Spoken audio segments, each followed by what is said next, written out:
Hi friends, ನಾನಿವತ್ತು ರಾಯರ ಚರಿತ್ರೆ ಬಗ್ಗೆ ಹೇಳೋದಕ್ಕೆ ನಾನು ಇಷ್ಟಪಡುತ್ತಿದ್ದೇನೆ. ಅದರಲ್ಲಿ ಎಲ್ಲರೂ ಏಕೆ ಗುರುರಾಯ ಎನ್ನುತ್ತಾರೆ ಅದರ ಬಗ್ಗೆ ನಾನು ಹೇಳೋದಕ್ಕೆ ನಾನು ಇಷ್ಟಪಡುತ್ತಿದ್ದೇನೆ. ಬನ್ನಿ ಫ್ರೆಂಡ್ಸ್, ಗುರುರಾಯರ ಸಾರಾಂಶದ ಬಗ್ಗೆ ನಾವು ತಿಳಿದುಕೊಳ್ಳೋಣ.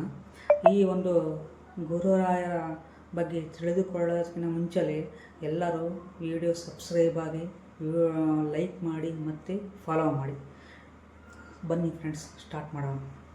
ಕಲಿಯುಗದ ಜನರೆಲ್ಲರೂ ಮಂತ್ರಾಲಯ ಪುರವಾಸಿಗಳಾದ ರಾಯರನ್ನೇ ಗುರು ಎನ್ನುತ್ತಿದ್ದಾರೆ. ಏಕೆಂದರೆ ಇವರು ವಿಷ್ಣು ಸರ್ವತೋಮತ್ವ ವಿದ್ಯೆಯನ್ನು ಕಲಿಸುವ ಮಹಾಯೋಗಿ ಎನ್ನಿಸಿದ್ದಾರೆ. ದೈತ್ಯ ಬಾಲಕರಿಗೂ ಬೋಧಿಸುವ ಜಾಣತನ ಇವರಲ್ಲಿದೆ. ಮಗುವಿಗೆ ಬೆಲ್ಲ ನೀಡಿ ಮಗ್ಗಿ ಕಲಿಸುವ ನೈಪುಣ್ಯ ಇವರಲ್ಲಿದೆ. ಅದಕ್ಕಾಗಿ ಭಗವಂತನು ಇವರನ್ನು ಭೂಲೋಕಕ್ಕೆ ಕಳುಹಿಸಿದ್ದಾನೆ. ಕಲಿಯುಗದ ಭಕ್ತರ ಉದ್ಧಾರ ಇವರ ಮೂಲಕ ಬಲು ಸುಲಭ. ಇವರನ್ನು ಆಶ್ರಯಿಸಿದ್ದಾಗ ಗುರು ಪರೀಕ್ಷೆ ಇರುವುದಿಲ್ಲ, ಕಷ್ಟ ಕಾರ್ಪಣ್ಯಗಳಿರುವುದಿಲ್ಲ. ಬೇಡಿಕೆ ಇಷ್ಟಾರ್ಥಗಳು ಸುಲಭವಾಗಿ ನೆರವೇರುತ್ತದೆ. ಮೋಕ್ಷ ಮಾರ್ಗವು ಸುಲಭವಾಗಿ ದೊರಕುತ್ತದೆ.